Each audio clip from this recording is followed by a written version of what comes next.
Hello, everyone. Welcome to the Magic the Gathering unofficial audiobooks podcast, Updatisode. Hooray!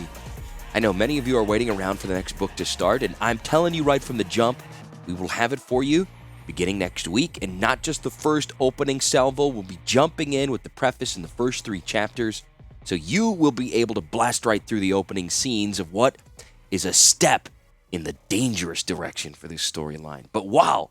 It is our last Artifact Cycle book, and I wanted to take this opportunity to once again express my gratitude for all of you who have listened around the world and have made this a very important piece to my contribution to the world of Magic the Gathering. You know, from a numbers standpoint, we have far exceeded anything I could have imagined, and I'd like to continue to do that if possible. Just to give you some breakdowns, we're over 120,000 listens total. In the United States, where the majority of my listeners are, we peaked this year at number 52 on the Games Chart podcasts. And again, we just hit that again last week. In other countries, we peaked even higher. We hit number 2 in the Philippines, number 4 in Norway, Indonesia, and Russia, number 5 in Singapore, number 6 in Brazil, number 9 in New Zealand, 20 in Canada, 67 in Australia, and 78 in the UK. We even broke through the games genre in those other countries and appearing in the leisure chart. So we've successfully made this a worldwide piece of Magic content thanks to you. Also over on Spotify, let me open it up here quick. We have over 250 ratings, and they're all 5-star. 253 to be exact, 5-star ratings. Blows my mind. And we have had all positive 5-star reviews on Apple Podcasts. So, you know, if you got the itch, please feel free to shower the show with praise on the review page. I'd love it. I love it. Why not? Secondly, whenever you are listening to this, I'm recording this here early November 2022, just along we're closing in on the release of the Brothers War set from Wizards of the Coast. The entire it's all been teased out, and we know what all the cards are. And I don't know about you, but I've had these huge, joyous, emotional swings with the art from the set. It's something that we personally have enjoyed together, and seeing the set come to life has been like sheer joy. It's exceeded my expectations as well. And I literally want all the cards. I want artwork, and I want posters to like hang up in my room.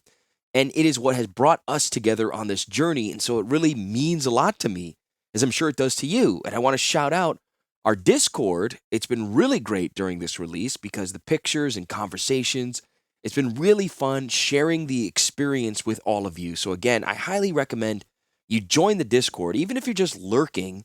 And again, we're still small, so every contribution helps. And like I've said before, it's a real nice place to stop in a couple of times a week, kind of see what's going on in the lore, what we're talking about. I've enjoyed it immensely, so feel free to join in too.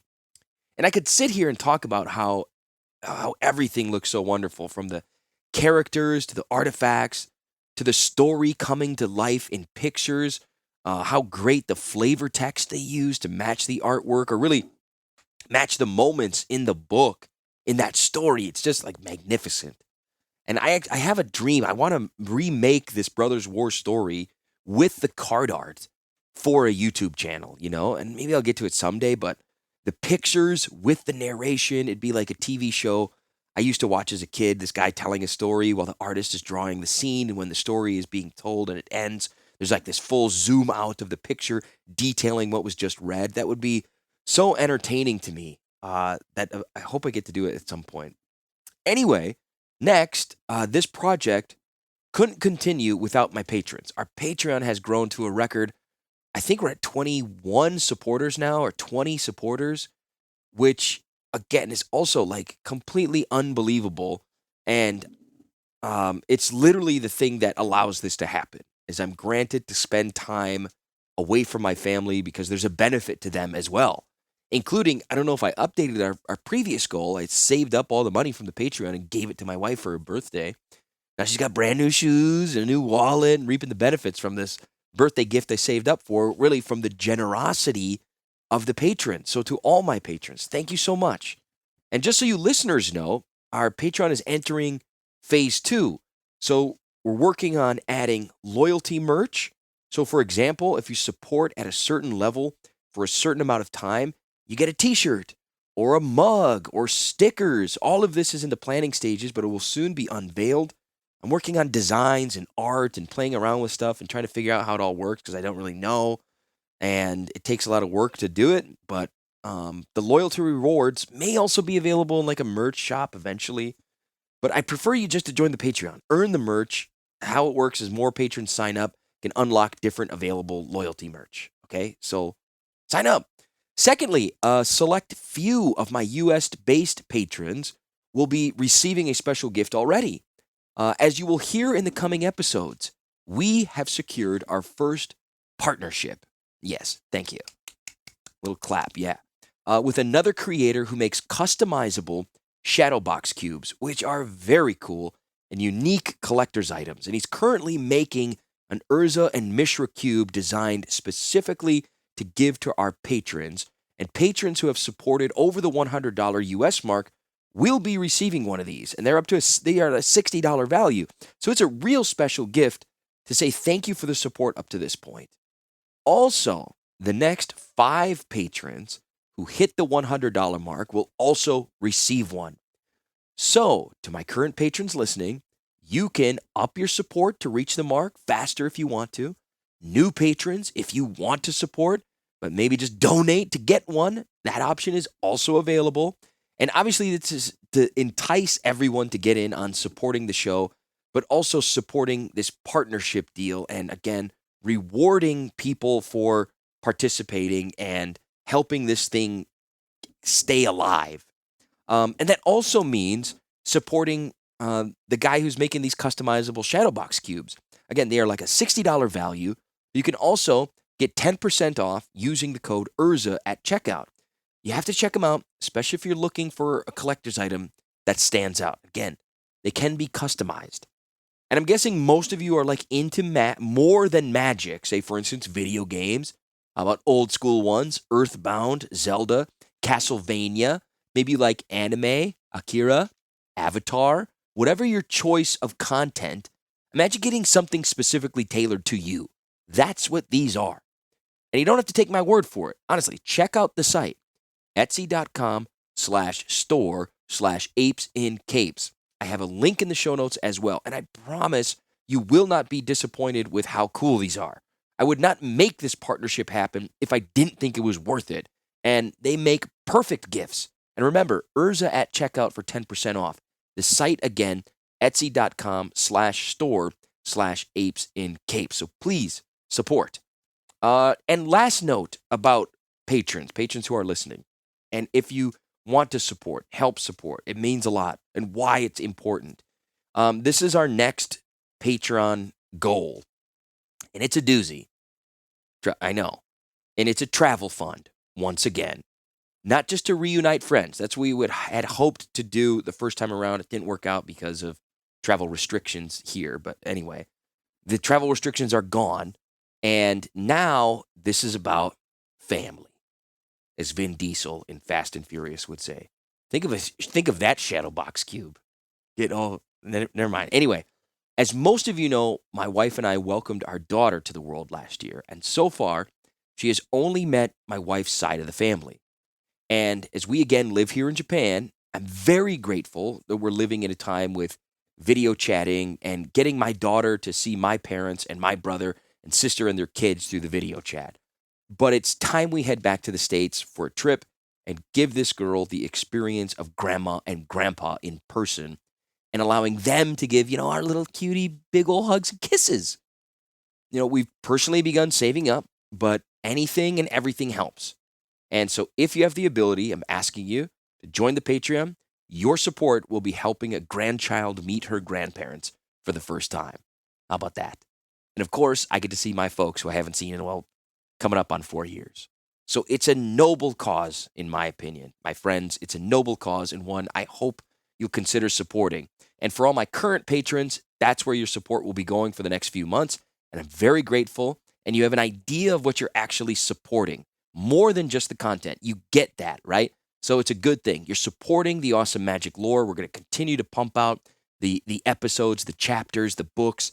We got a bit of a plan in place of how we're going to keep things running and going on. So That's what you're supporting. You're going to receive cool stuff for your support, and you're reuniting a family. Okay? So I hope this gets some of you on board.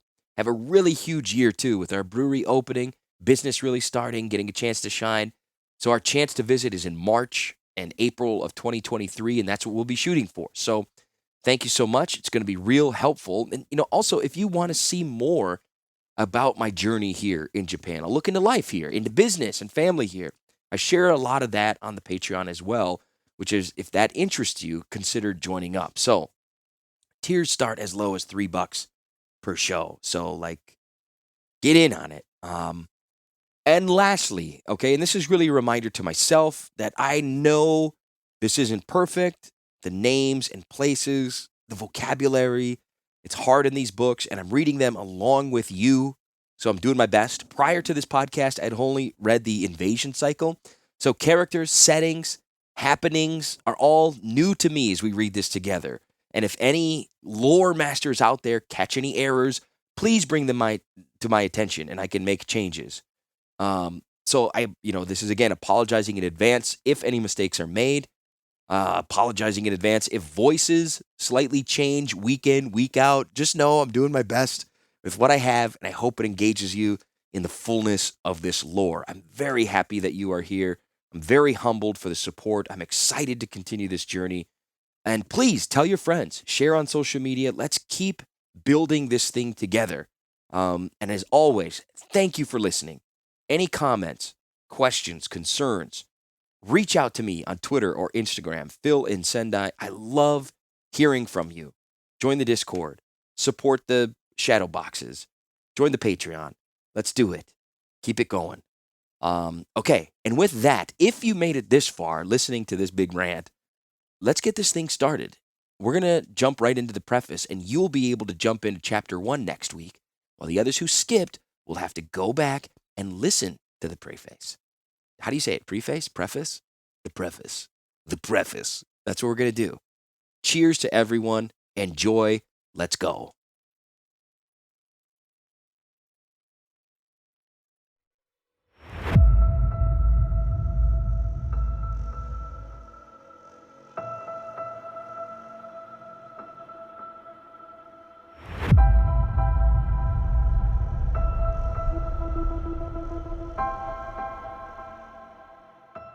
Lauren L. Coleman, Bloodlines, Magic, The Gathering, Artifact Cycle, Book 4.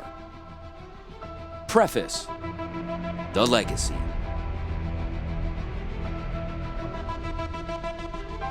Baron paused in the classroom's open doorway, his charitable mood fading. Barely an hour returned to the Talarian Academy, the Master Mage had decided to walk a quick tour of the main building before retiring, a habit he had formed over his many years as the Academy's chief administrator. Tonight, it possessed the added benefit of giving Rain a chance to finish her own unpacking. Her private apartment was not far down Scholar's Row from his own, and when she finished, he thought they might linger over a second exchange of goodnights. Seeing light spilling down the tiled hallway, Baron decided to offer assistance to what was certainly tutors up late preparing the next day's lessons. Students, of course, obeyed a strict curfew, and the Academy's full scholars rarely, if ever, required such late-night preparations.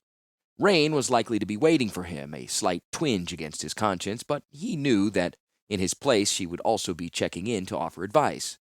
Besides, adding his personal touch helped keep Baron in contact with the daily functions of the Academy.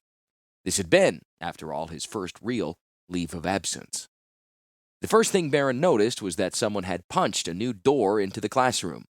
The rough hole in the previous complete wall stood open, not even framed, and at odds with the smooth plaster and elegant woodwork finishes put on Academy facilities. Curiosity turned slightly alarming when he recognized the room beyond contained Urza's primary laboratory. That alarm lasted mere seconds as Urza himself walked from the back room, followed by the silver golem Karn. Both of them carried books and scrolls, which they added to a growing pile surrounding the lectern. Baron frowned over the activity. His scowl deepened as he realized that Urza was too distracted to have yet noticed the mage's presence, a fact which should have been instantly registered by the planeswalker preternatural senses. A distracted Urza could be a most dangerous thing. The man standing in front of Baron was known throughout history as the Defiler of Argoth and the Harbinger of the Ice Age, though Urza himself could not or would not admit with 100% certainty that the global catastrophe resulted from his efforts. Baron was inclined to give the Planeswalker the benefit of the doubt, especially since his track record had improved since coming back to Talaria after the last major disaster. But benefit of the doubt was one thing, careless blind faith was another. The Master Mage was feeling a bit unnerved by the sight of the deeply focused Urza. As he approached the lectern, Baron recognized in the walker's intent stare and disconnected manner that same fanatical drive that motivated and created the last set of cataclysmic events. He knew that Urza was again obsessing on his own personal crusade. Phyrexia. Those creatures had once been the ancient Dominarian race of the Thran, who at the height of their achievements had mastered a level of artifice unknown to anyone since, save perhaps Urza himself. Then some kind of war tore the Thran from their advanced ways and sent them hurtling down a darker path toward wicked corruption. They were forced to leave Dominaria for an artificially created plane, 9 spheres nested inside one another, turning blacker and more torturous the closer they get to the center, and after a time they emerged from their exile as the twisted, hideous abominations that have plagued Urza for millennia. For the loss of his brother, for the death of his one-time traveling companion Zancha, for replacing that which was human with corrupted artifice, the realm of Phyrexia had earned its place as Urza's enemy, one planeswalker against 9 nested spheres of malignant, venomous force. His vendetta had nearly cost him his life, existence rather, several times over.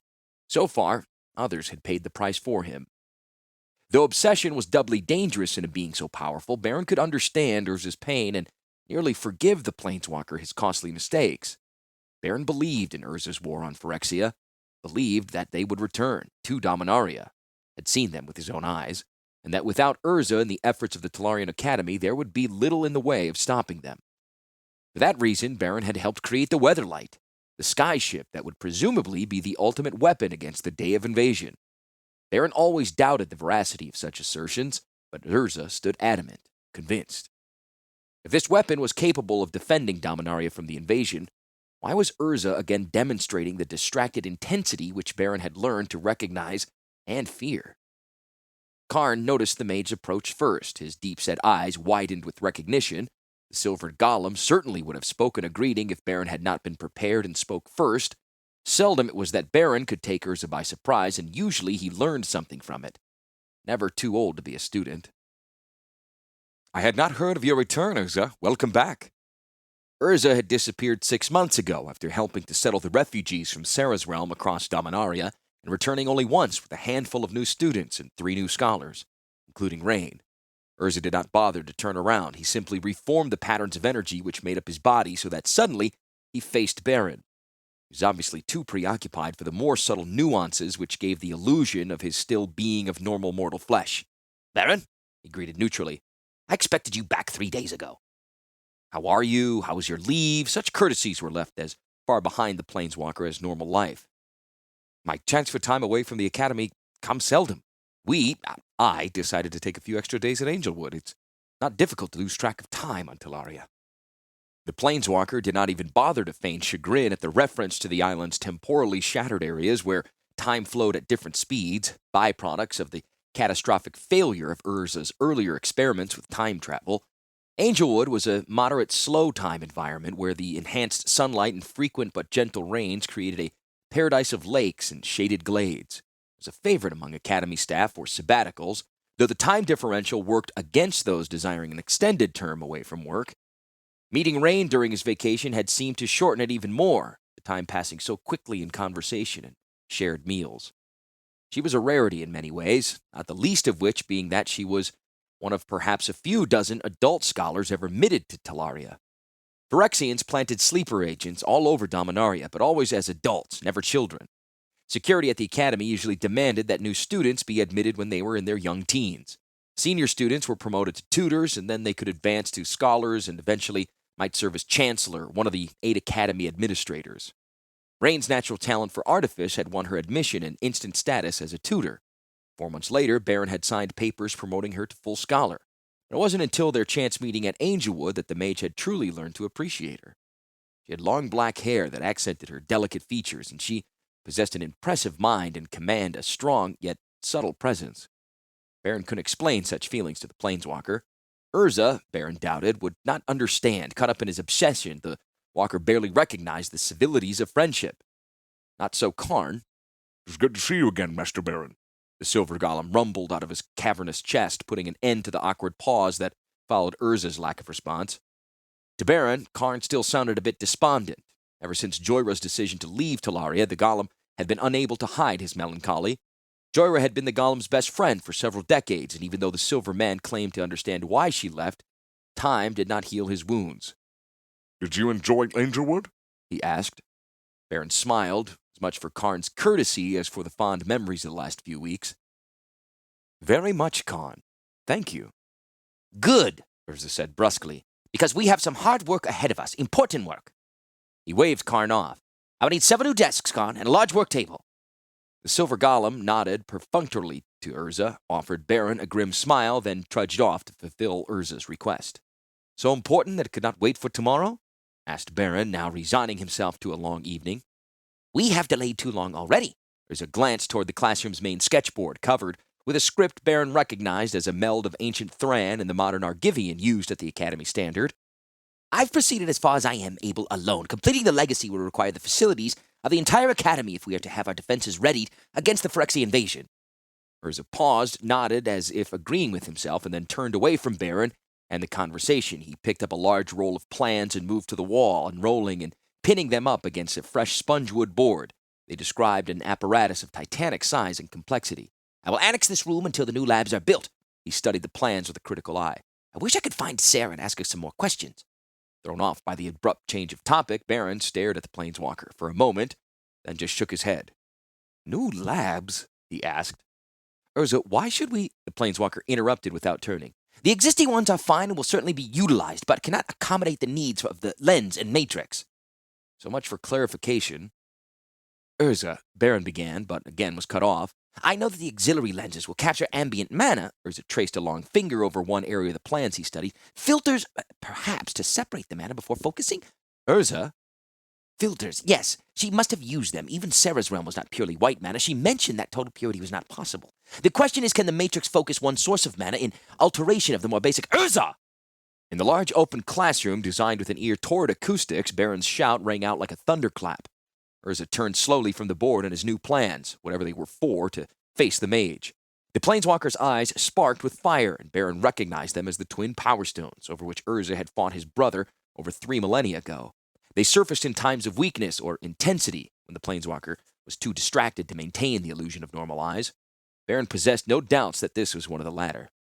The Weatherlight, Baron said simply, naming the skyborne vessel the Academy had worked so hard to create, a warship capable of traveling between the planes of the multiverse. The Weatherlight was supposed to be your ultimate weapon. It's the core of our defense, the one thing the Phyrexians will be hard-pressed to match. Urza smiled, a bit sadly. I was overconfident, he said. The Weatherlight can inspire hope with the wondrous feats already at its command, and it will hurt Phyrexia badly in limited engagements, but it will not win the war on its own. He paused, his eyes regaining their illusion of being still human. Baron, you were there, in Sarah's realm. That was one battle, and we nearly lost it. Alone, the Weatherlight would have fallen. We still have work to do. He was underpowered, the mage said, playing at contrariness and defending the Weatherlight to keep Urza talking. It was inadequate, Urza said with great weight, putting an end to the argument. The Weatherlight is the core of the legacy, not its entirety. Indeed, it may buy us the time we need to complete our defense. As you once pointed out, we cannot assume I will always be present to direct the battle against Phyrexia. The Phyrexians still hunt me with their negators. Other planeswalkers present a threat as well, and there are always unforeseen occurrences. Urza possibly alluded to the year he spent as a prisoner on Yavimaya. Fate might yet intervene, and though I tend to believe that even fate will not dare gainsay my claim to oppose this evil, I will not rely on that fact. Plans must be set down against the future to finish the Weatherlight. Baron considered the Weatherlight as she already sailed. The airship had fantastic speed, powerful armaments, and the ability to travel between planes. What more was there?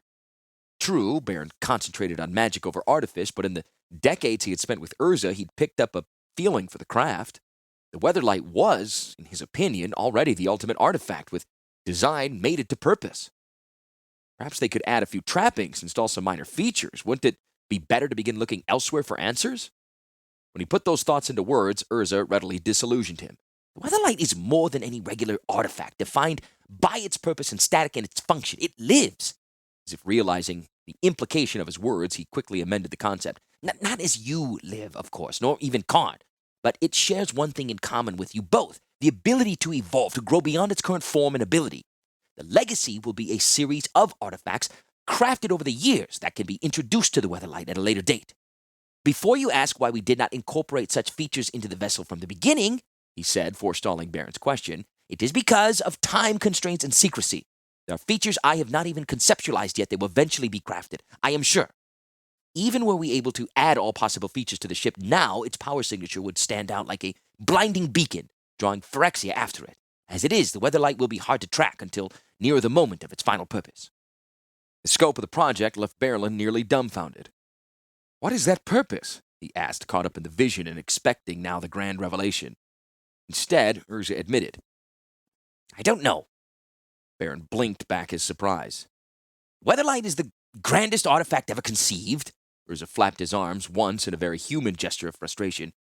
As I envision it, the vessel will be able to evolve and do almost anything imaginable. What is that to be? Who will imagine it? When will the invasion come? Where? What will be the key to its ultimate defeat? His voice rose, its edge of frustration and frenzy cutting apart Baron's earlier confidence. Questions! Only questions! I have no answers yet, not yet!